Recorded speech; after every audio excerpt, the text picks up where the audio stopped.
فقہ حنفی کی طرف یہ غلط منسوب کیا جاتا ہے کہ فقہ حنفی کے اندر جو ہے نا وہ حلالہ کا تصور موجود ہے، حلالہ سینٹر بنے۔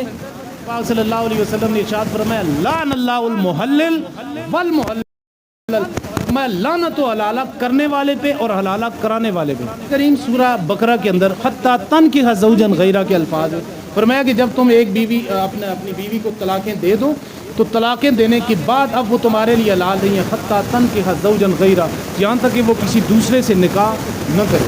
نکاح ہوگا، دوسرا شوہر اس کو طلاق دے دے یا وہ فوت ہو جائے تب پہلے کے لیے حلال ہے۔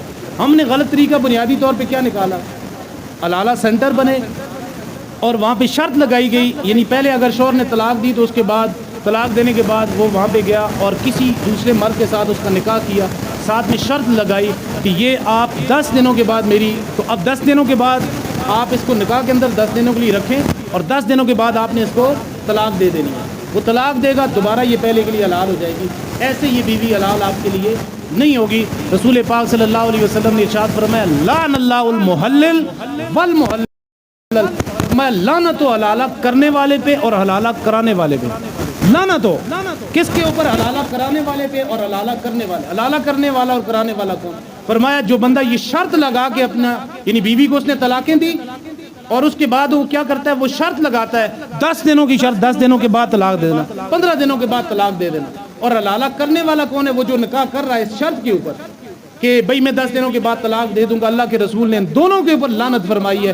ہاں یہ طریقہ کار درست ہے کہ وہ بیوی جس کو طلاق ہو گئی ہے، جس عورت کو، اس کا نکاح نئی جگہ کے اوپر ہو لیکن کوئی شرط نہ لگائی جائے، بلکہ وہ کہے بس یہ میری یہ بیوی ہے، میں اس کو سال رکھوں، 2 رکھوں، 3 رکھوں، 4 رکھوں، جب تک اس کی مرضی ہے اس کے نکاح کے اندر ہے۔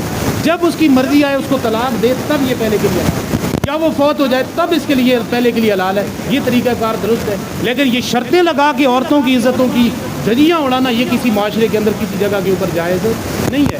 اور اس کے علاوہ بھی کچھ الفاظ دوسرے بھی ہیں جن سے بھی طلاق کے بائنا واقع ہو جاتی ہے، اسی وقت عورت آپ کے نکاح سے نکل جاتی ہے۔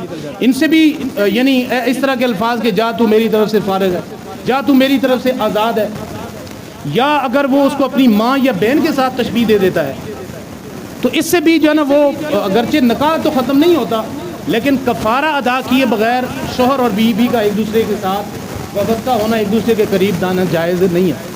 اس کو زہار کہا گیا ہے۔ اگر کوئی ماں سے تشبیہ دیتا ہے، بہن سے بچنا چاہیے ایسے الفاظ سے، لیکن اگر کوئی دے دیتا ہے تو اس کو کہا گیا کہ وہ 2 ماہ کے روزے رکھے، 60 مسکینوں کو کھانا کھلائے، ورنہ اس کے لیے وہ جائز نہیں۔ تو بعض ایسے الفاظ ہیں کہ جن سے فوراً عورت طلاق نکاح سے نکل جاتی ہے۔